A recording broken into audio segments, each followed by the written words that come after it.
हथे की होया सी बाबा जी? एक्सीडेंट हुआ। एक्सीडेंट हुआ सी। और फुट पे आ जाओ तो ड्राई फीट है ना, ड्राइनेस ज़्यादा है। और ये जो आर्चिंग है इनकी ये ज़्यादा है नॉर्मल से। इसी तरह से जब पेशेंट का प्रेशर रीडिस्ट्रीब्यूट होता है ना ऊपर नीचे, तो जहाँ प्रेशर ज़्यादा पड़ेगा वहाँ पे ज़्यादा अल्सर बनेगा। अब जब नॉर्मल हम चलते हैं तो कई लोगों के जो जूते हैं ना उनका इनर सोल जो है वो पहले वियर आउट होता है, आउटर सोल ऊपर होता है। तो ये नॉर्मल जो मैकेनिक्स हैं उनकी। कुछ होते हैं लोग जिनका आउटर सोल ज़्यादा वियर आउट होता है, इनर सोल स्पेयर होता है। अब ये अपने जूते में जाके देखोगे ना तो वो पता चलेगा जो पुराने जूते हैं उनके अंदर प्रेशर कहाँ ज़्यादा होता है। तो ये नॉर्मल हमारी मैकेनिक्स हैं। तो जो पेशेंट डायबिटीज़ वाले हैं उनको अल्सर कब बनता है? जब क्या हो जाए? ज़्यादा हो जाता। इसी तरह जिस तरह आर्चिंग हो रही है ये ज़्यादा हो जाए। जब आर्चिंग हो गई है तो जो नीचे लगना है पाँव जो है ज़मीन पे उसके ऊपर प्रेशर ज़्यादा है। जो हिस्सा ड्राई होगा, जिस हिस्से पे कैलस होगा, कैलस क्या होता है? थिक स्किन होती है, मोटी सी ना छिलका जो जिसको कहते हैं। तो जहाँ कैलस होता है वहाँ पे फिर प्रेशर भी ज़्यादा होता है और वहाँ अल्सर बनने का चांस ज़्यादा होता है। जिस जगह ट्रॉमा हो जाए ऑब्वियसली जो हिस्सा ज़मीन पे लगेगा उसी जगह ज़्यादा ट्रॉमा होगा। ठीक है, तो अब इसमें जो हम देख रहे हैं इस वक्त वो वेस्टिंग है और पेशेंट का जो मसल मैस है इसमें से वो चला गया हुआ सारा। हाइपर पिगमेंटेशन है नीचे एंकल्स के पास, आर्चिंग हाई आर्च वो बन गया है। इधर से ऑब्वियसली 2 लॉस हैं टो का, और एक अल्सर है जिसकी हमने मेजरमेंट यूँ बतानी है सेंटीमीटर में। ठीक है, उसके अंदर येलोइश डिस्कलरेशन है on the background of pink या रेड टिश्यू। और मार्जिन्स जो हैं इसके क्लीन ही लग रहे हैं, एक जगह पे थोड़ी सी ब्लैकिश डिस्कलरेशन है। ठीक है, तो नीचे क्या है? स्केलिंग है। जैसे पुरानी स्किन चली गई नई स्किन आ रही है। ये सोल पे यूँ और हील लाजमी देखनी है। हील वो पॉइंट है कि जहाँ पे प्रेशर ज़्यादा पड़ता है जब पेशेंट लेटा रहे ज़्यादा देर।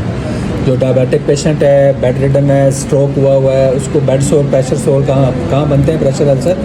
हील पे सबसे ज़्यादा। उसके नीचे ही हम वो पानी से भर के ग्लव्स जो हैं वो रखते हैं। अब अल्सर बनते क्यों हैं डायबिटिक्स में? क्या रीज़न है? न्यूरोपैथिक अल्सर सबसे ज़्यादा कॉमन है। फिर दूसरी चीज़ कौन सी है? Blood supply ischaemia. तो जो कंबाइंड होते हैं अल्सर्स वो क्या होते हैं? Neuro ischaemic. ब्लड सप्लाई भी नहीं होती और न्यूरोपैथी भी होती। न्यूरोपैथी से क्या होगा? अब हमारे पेशेंट्स को अक्सर आदत होती है कि सुबह सुबह नंगे पाँव अगर घास पे चलें तो वो जो घास गीली होती है उससे पाँव अच्छे रहते हैं। मतलब उनको होती है न्यूरोपैथी, नमनेस होती है। वहाँ से किसी कीड़े ने काटा, वहाँ पे कोई कांटा लगा, कोई ऐसी शार्प चीज़ लगी, उनको पता ही नहीं है। और मेजॉरिटी ऑफ द पेशेंट्स को अल्सर का पता ही नहीं होता जब तक उनको उसमें से स्मेल आनी ना शुरू हो जाए। क्योंकि फीट को देखना, रोज़ उनका ख्याल रखना ये तो नहीं ना करते हम। अपना मुँह धोते हैं, क्रीम शरीमा लगाते हैं डेली, लड़कियाँ मेकअप करती हैं। तो ये वाला पार्ट जो है ना दिस इज़ नोटिसेबल, ये वाला part this is not noticeable. सर्दियों में स्पेशली जब आपने सॉक्स भी पहनी हुई हैं, जब आपने बूट भी पहने हुए हैं। और दूसरा जो मेन रिस्क इनका होता है वो होता है कि सर्दियों में जब बैठते हैं ना हीटर या आग के पास, पाँव जल जाएगा, बर्न हो जाएगा, उनको पता नहीं चलेगा। इतना फ्रीक्वेंट होता है ये। उनके नम फीट है, उनके अंदर सेंसेशंस हैं ही नहीं। तो इसलिए न्यूरोपैथी जो है that is it makes patients predisposed to getting more ulcers। दूसरा पार्ट है हमारा वास्कुलर। अब ब्लड सप्लाई नहीं जाएगी तो ऑब्वियसली उसके अल्सर्स बनेंगे। तो एग्जामिनेशन में हमने पहले तो इंस्पेक्शन कर ली। इसमें से टो लॉस है, इसमें से स्केली है, इसमें वेस्टिंग है, इसमें हाई आर्च फुट है।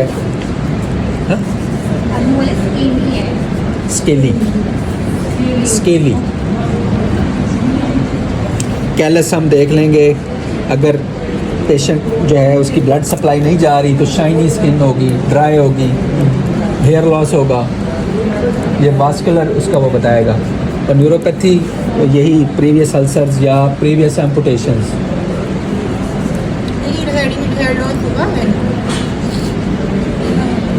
वो डिपेंड करता है कि बाकी बॉडी जो है उसके ऊपर हेयर डिस्ट्रीब्यूशन कैसी है। कई लोगों की ज़्यादा होती है, कई की कम है। अब यहाँ लग तो नहीं रहा कि इतना ज़्यादा हेयर लॉस है, लेकिन अगर as compared to the other trunk और अपर लिम्स, तो वो फिर हम देखेंगे कंपैरिजन करके कि वहाँ हेयर कितने और यहाँ कितने हैं। अगर वहाँ ज़्यादा है और यहाँ कम है तो इसका मतलब है कि comparatively there is hair loss. Sir इसको तो पेन हो रही है, मतलब ये कहता है कि नंबर, लेकिन हमने इससे पूछा ना अभी, तो ये कह रहा है कि वो जो उस साइड पे अल्सर है उधर भी हो रही है और इधर पेन हो भी सकती है, क्योंकि ज़ाहिर है कुछ ना कुछ सेंसेशंस तो बची होती है ना, स्पेशली जब वूंड हो जाए। आम बंदे को जितना पेन होता है रिलेटिवली उससे कम पेन होगा। अल्सर बनता ही तब है जब ट्रॉमा होता है और ट्रॉमा अननोटिस होता है। आम बंदे का बर्न हो जाए, उसको कुछ चीज़ लग जाए तो बंदा फ़ौरन देखता है ना कि ये क्या हुआ। इनको पता नहीं चलता जब तक वो अल्सर में कन्वर्ट ना हो। पेपर फोल्ड करके थोड़ा टच किया था जहाँ पे अल्सर, यहाँ पे वो कहते हैं कि नंबर है। फील हो रही थी सेंसेशन। सेंसेशंस हमने कैसे चेक करनी है? अगला पार्ट यही है। कौन कौन सी देखनी है सेंसेशंस? पेन वाली टच वाली, वाइब्रेशन और proper reception. Diabetic foot ulcer के एग्जामिनेशन में कौन सी सेंसेशन होती है? एक मोनोफिलामेंट होता है। हाँ, वो क्या होता है? इधर पड़ा हुआ देखो। ठीक है, तो ये मोनोफिलामेंट है। मोनोफिलामेंट जो है इनकी लाइट टच की जो सेंसेशंस है वो देखता है। और ये हमने करनी कहाँ पे हैं? 3 to 5 पॉइंट्स होते हैं प्लांटर सरफेस पे। अगर उन 3 में से 2 या 5 में से 3 नेगेटिव हैं, यानी पेशेंट को पता नहीं चलता, तो फिर हम कहेंगे कि this sensation is lost. Clinical examination का पार्ट है ये। तो ये हम स्पेशली आम पेशेंट्स में तो हम नहीं इस तरह करते। डायबिटिक पेशेंट्स जिनकी न्यूरोपैथी हमने चेक करनी है, उसके लिए फिर हम ये वाला काम करते हैं। टी-शर्ट वगैरह सबसे पहले जैसे बाकी सेंसेशंस करते हैं कि एक्सियल स्केलेटन में हम उसे कहेंगे कि भाई ऐसे लगाएंगे, इसको बेंड होना चाहिए, सी बनना चाहिए। ये सी बन गया, हाफ सी बेंड हो के 2-4 सेकंड, फिर हम कहेंगे जी आपको कोई चीज़ महसूस हुई है। ठीक है, एक्सियल स्केलेटन पे। ये नहीं है कि इस पे। अब जहाँ न्यूरोपैथी है तो हैंड्स में भी तो हो सकती है ना, तो इसलिए पेरीफ्री में हमने कंपैरिजन के लिए चेक नहीं करना, हमने एक्सियल स्केलेटन यहाँ पे तो नहीं सेंसेशन लॉस होगी ना, होगी भी तो एंड पे होगी कहीं, तो इसलिए कंपैरिजन हमने वहाँ से करना। और फिर हम उसे कहेंगे, फिर हम नीचे आ जाएंगे कि भाई आपको महसूस हुआ कि नहीं हुआ। चाचा जी तुसी दसना है कि ए थानू कुछ है लगी है ना, चुभी नहीं, ठीक हो गया। ये हुण थल्ले किसी पासे तुहानू लगे ना, तुसी दसना, अखां बंद कर लेना।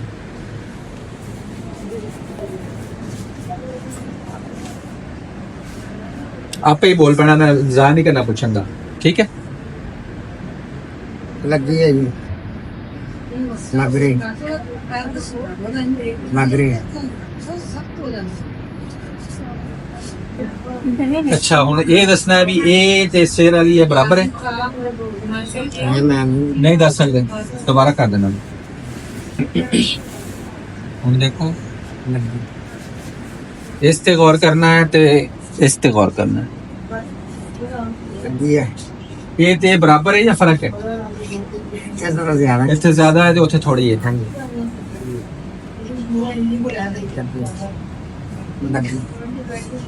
लगी ये दोवां पैरों का आपस च बराबर है या फर्क है? इधर ज्यादा तरह महसूस हो रही है, इधर थोड़ी कोई महसूस हो रही है। ठंडी हाथ लगी है, महसूस बहुत ही हो गई।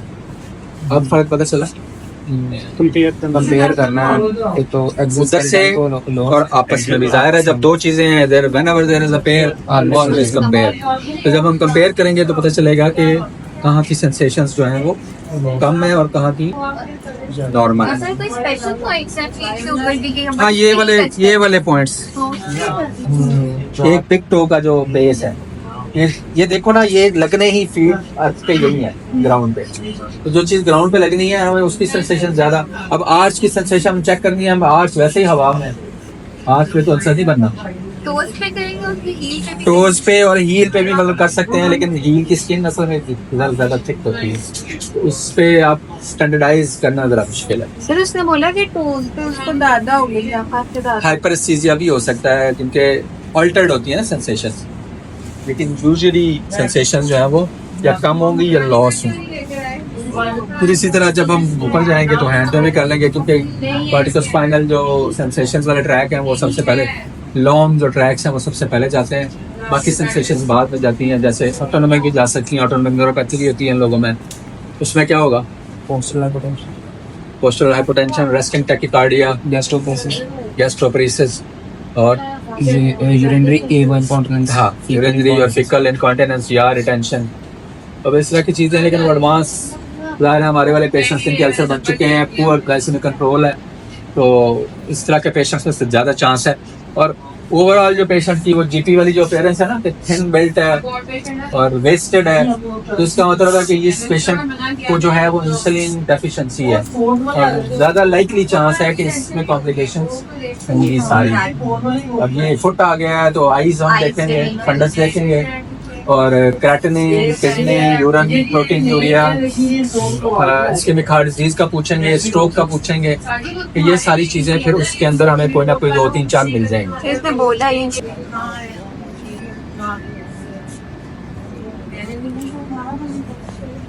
इधर ही बस शायद में कि लग रही है गोमण वाला महसूस नहीं हो रहा है जिਵੇਂ ਉੱਤੇ ਹੋ ਰਿਹਾ ਸੀ। हाँ देखो तकलीफ हो रही है, घूमण वाला महसूस नहीं हो रहा, हिलने वाला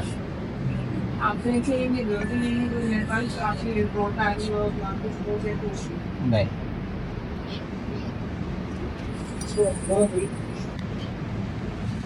नहीं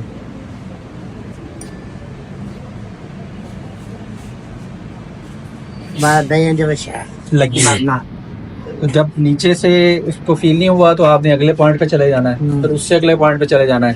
तो यूजुअली ग्लव एंड स्टॉकिंग होती है ना, कि जहाँ तक हमारी सॉक्स हैं, जहाँ तक हमारे ग्लव्स हैं, ये neuropathy that is the most common, और इन्हीं जगहों पे मोस्ट फ्रीक्वेंटली फिर अल्सर्स बनते हैं। सर इधर अब अगर ये 2 सेंसेशंस लॉस्ट हैं या डिक्रीज्ड हैं तो देन जो न्यूरोपैथी है क्लिनिकली वो हम कॉन्फिडेंस से कह सकते हैं कि दिस पेशेंट हैज़ न्यूरोपैथी।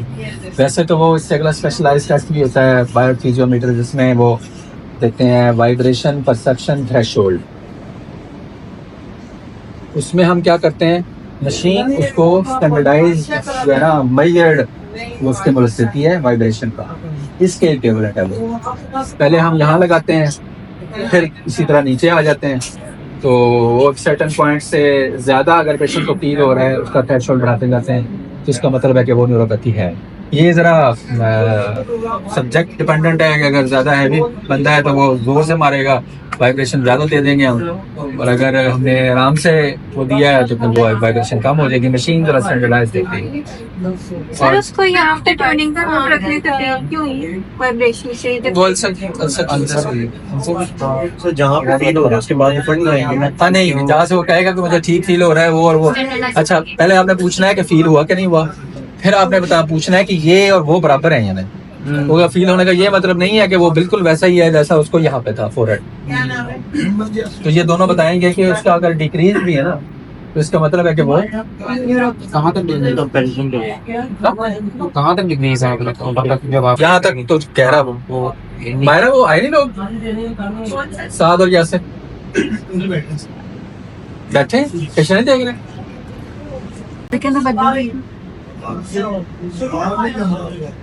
नहीं है, इस तरह करो, उंगलियां जोड़ो, जोर नहीं लाना, हाले मैं कहांगा उदो लाना है, लाओ जोर, दिला छो, फिर लाओ। रिइंफोर्समेंट पे भी नहीं है, इसका मतलब है कि फ्लेक्स किया, छड़ दो, दिला छो, जोर नहीं लाना, तुसी चुकना नहीं है, दिला छड़ दी।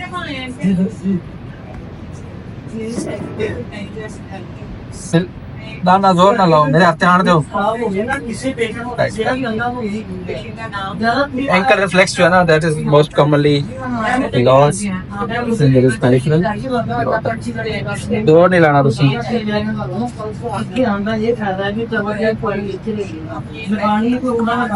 ठीक है, तो ये 3 चीजें हमने कर ली न्यूरोपैथी के। मोटर पार्ट कर ली और 2 सेंसेशन कर ली। अब अगर हम वास्कुलर देखें, वास्कुलर में एक तो हमने वो स्किन का कलर, हेयर लॉस, शाइनी और ब्लूइश डिस्कलरेशन, ब्लैकिश डिस्कलरेशन भी हो सकती है, जिससे गैंग्रीन हो गया है। इसका मतलब है कि उसके अंदर ब्लड सप्लाई चली गई। गैंग्रीन का मतलब है, ब्लैक का मतलब है कि this is dead tissue, this is not going to be save. तो इसलिए सर्जन उसको देखते ही कह देता है कि इसमें हमें एम्पुटेशन करनी पड़ेगी। सबसे पहली पल्स जो हमने देखनी है वो डोर्सालिस पीडस है। तुमने किया होगा, पहले करके दिखाओ जरा मुझे। अगर डोर्सालिस पीडस कैसे एग्जामिन कैसे करते हैं, पल्सेस तो की होंगी ना एक दिन में। सारी फिंगर सारी रखो, चारों रखो। कहाँ रखते हैं? इन दो फर्स्ट इंटरकॉस्टल जहाँ हमें मिलेगी, पीछे आती जाओ ना, इतनी आगे वो डिवाइड हो जाती है। थोड़ा सा और पीछे और यहाँ आइए। नहीं होगा ना आप यहाँ पे हो रही है, हो रही है। ये यहाँ चलो एक और बंदा करे ग्लव्स के साथ पुलिस पता चलना।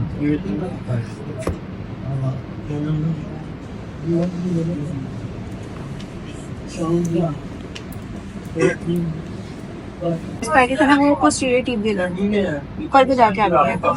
आ रही है दोनों, आ रही है, ये आ रही है यहाँ देख।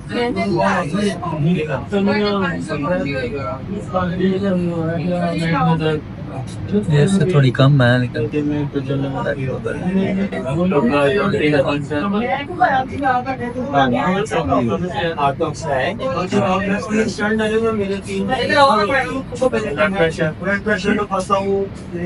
ये भी आ रही है। यहाँ देखो, इधर जहाँ मेरा हाथ है, हाँ जरूर सा जो है ना, थोड़ी असल में जब स्वेलिंग होगी ना फुट में, पल्स वैसे ही एडीमा है ना, तो वो नीचे तो इतनी अच्छी पैल्पेबल नहीं होगी। जब एडीमा नहीं होगा ना तो फिर पल्स अच्छी पैल्पेबल होगी। अगर एडीमा भी नहीं है फिर भी पल्स नहीं आ रही तो स्टॉप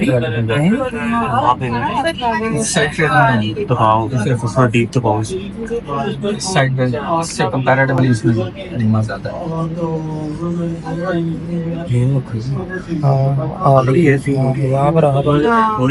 ये भी ना आए तो फिर ऊपर कहाँ जाएंगे? पोप्लेटियल थोड़ी है स्टेटेबल में लिया ना, और वो भी है डोर्सालिस पीडस भी है। Yes sir. ये काफी फील हो रही है। वो पीछे पे यहाँ पे काफी प्रेशर डालना होता है।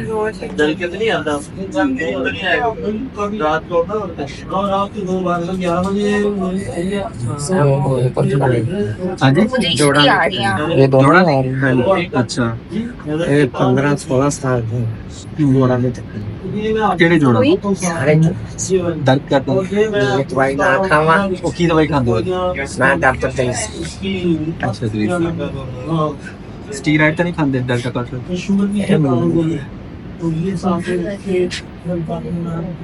सर ये भी आ रही थी ना डोर्सालिस पीडस थोड़ी लेकिन है। वो तो कम है। हम दक्षिण अफ्रीका ना ऑपरेशन ना हुआ जितना तो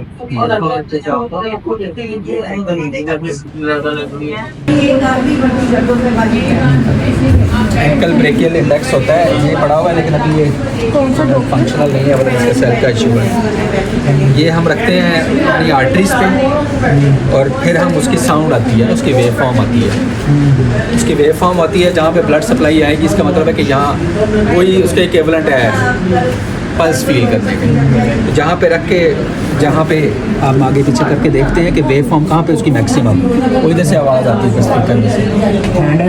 hand held Doppler, hand held Doppler है, सर्जरी वालों के पास होता है। पेशेंट का एक्यूट लिम्ब इस्कीमिया का है तो उसका वो चेक करते हैं कि सप्लाई आ रही है कि नहीं आ रही। तो हमने भी इसी से ही पेशेंट का जो है वो ब्लड सप्लाई चेक करनी है। पल्सेस हमने देख ली, दूसरा हैंड हेल्ड डॉपलर से हमने वो कर लिया ankle brachial index, ankle breaking, ankle brachial ankle को ब्रेकियल के साथ कंपेयर इनके साथ कंपेयर करते हैं। 0.9 to 1.2 तक नॉर्मल होता है, उससे ज़्यादा हो तो इसका मतलब है कि ये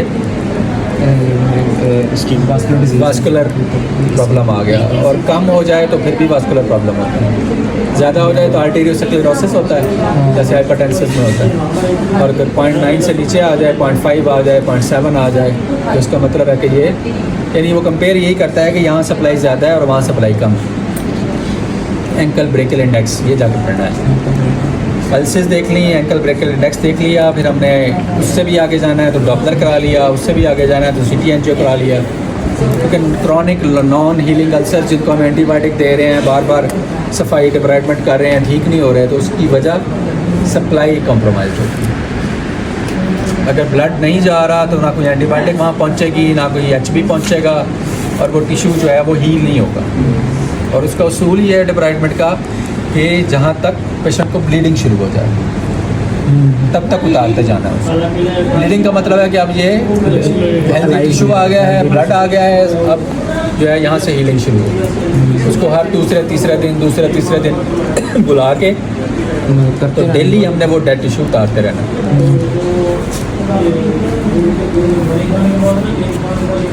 अब इसमें येलो जो है ना, इसका मतलब है कि ये ठीक नहीं है, इसको यहाँ नहीं होना चाहिए। तो रेड पिंक ग्रैनुलेशन टिश्यू होता है ना, दैट इज़ हेल्दी। मार्जिन्स जो है ना उसके तो यही वाले होने चाहिए। मतलब वो इस्केमिकल अब हमने एग्जामिनेशन किया तो ये कौन सा अल्सर है? दोनों न्यूरो इस्केमिक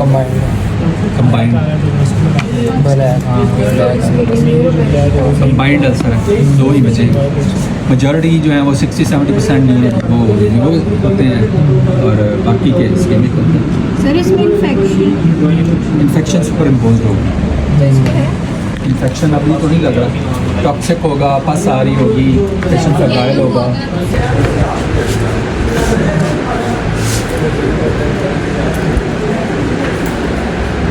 स्टेन उसके पायरिंग के होते हैं। जी सर। इनको गीला नहीं हाँ जी, इनको ड्राई रखना या वॉश कर सकते हैं नॉर्मल से नहीं। हाँ ये पता है, नॉर्मल सलाइन से पायरिंग से स्पिरिट वगैरह। हाँ जी, ये अगर दूसरी इंडिकेशन है कि इसको न्यूरोपैथी और वास्कुलर कंट्रोल को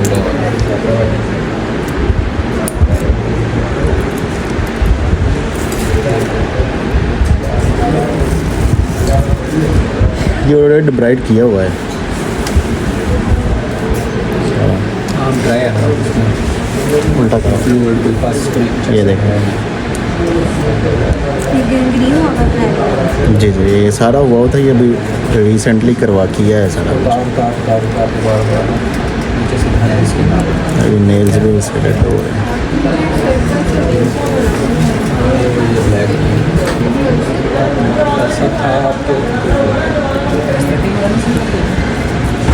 तो न्यूरोपैथी है उसकी क्लोथिंग को पेन होना है।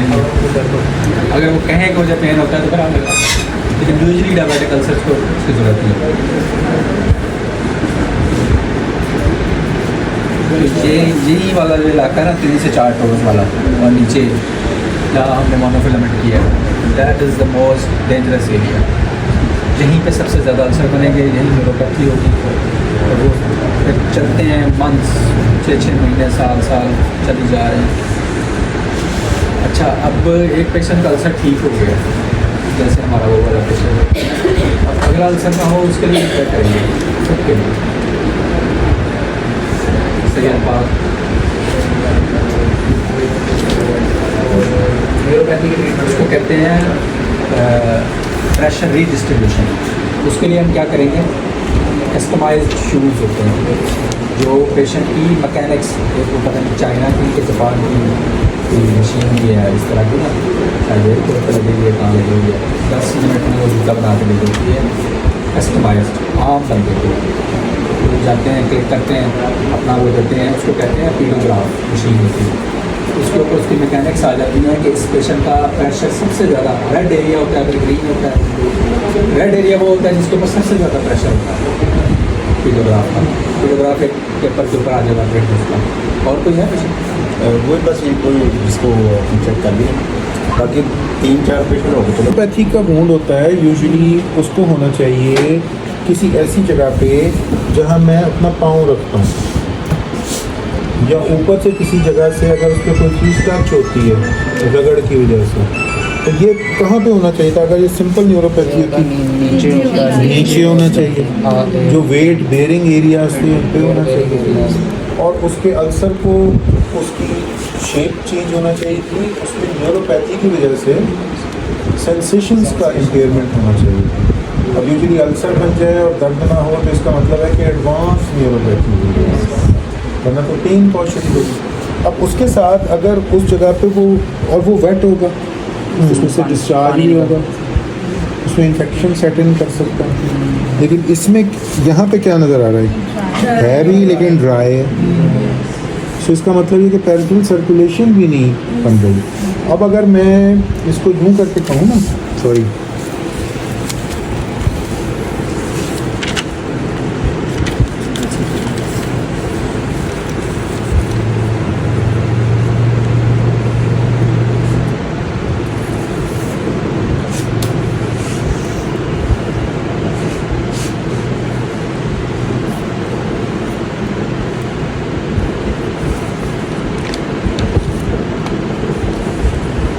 क्या ऐसे हो सकता है कि न्यूरोपैथी विद इन्फेक्शन हो?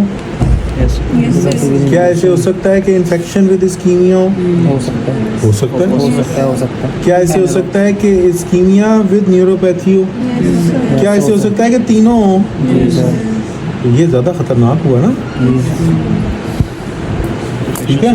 तो जिसमें तीनों चीज़ें हो जाएगी, अब उसको क्लासिफाई भी करने का तरीका, और क्लासिफाई करने के तरीके के लिए ना इसमें कई क्लासिफिकेशंस हैं, लेकिन जो ज़्यादा एलेबोरेटिव है ना वो UTC कहलाती है।